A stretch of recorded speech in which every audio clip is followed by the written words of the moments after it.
नमस्ते दोस्तों, आइए हम एक दूसरे से परिचित करते हैं। मेरा नाम आंद्रे यरोवे है। मैं हिंदी नहीं जानता हूँ, इसलिए मेरे स्थान पर आप मेरे मित्र द्वारा मेरे प्रभावों को जानेंगे। मैं भारत और भारत के लोगों को बहुत प्यार करता हूँ। मैं लगभग 6 महीने तक भारत के 20 अलग अलग शहरों में रहा, जैसे दिल्ली, वृंदावन, हरिद्वार, ऋषिकेश। 2019 के कुंभ मेला इलाहाबाद भी गया और वहां से वाराणसी। भारत आगमन के पहले क्षणों में ही मुझे भारत और भारतवासियों से प्यार का अनुभव हुआ। भारत में मेरा पहला दिन जो मुझे हैरान कर रहा था वो था यहाँ का तेज शोर, जो कि रात को भी दिन जैसा ही था।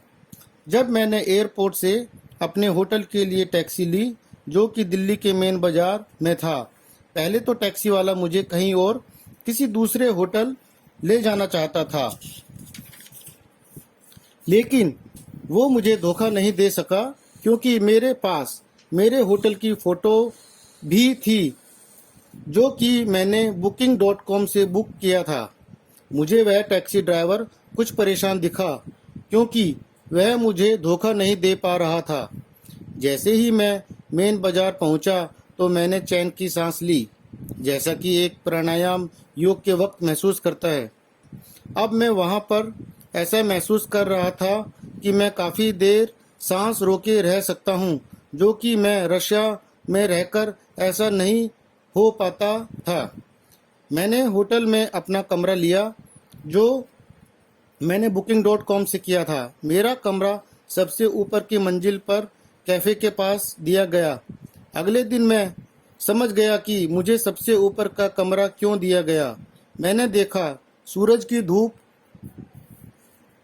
से छत इतनी गर्म हो चुकी थी और कमरे में लगा पंखा बहुत गर्म हवा फेंक रहा था। यह लगभग सुबह 11 बजे का समय था। 1 और 2 बजे क्या स्थिति होगी सोचकर ही बहुत भयभीत था। मेरा कमरा बिना खिड़की वाला था। यह देखकर मैंने सोचा शायद यह अच्छा है कि ताकि मेरे कमरे तक स्थानीय चोरों का पहुंचना मुश्किल हो। कमरे में नज़र दौड़ाकर देखी तो पता चला कि कमरे में मैं अकेला नहीं बल्कि कुछ सुंदर चूहों के साथ मुझे कंपनी देनी है, और मैंने उनके साथ दोस्ताना व्यवहार सा बना लिया। मैंने देखा कमरे में एयर कंडीशन और एक पंखा लगा हुआ था।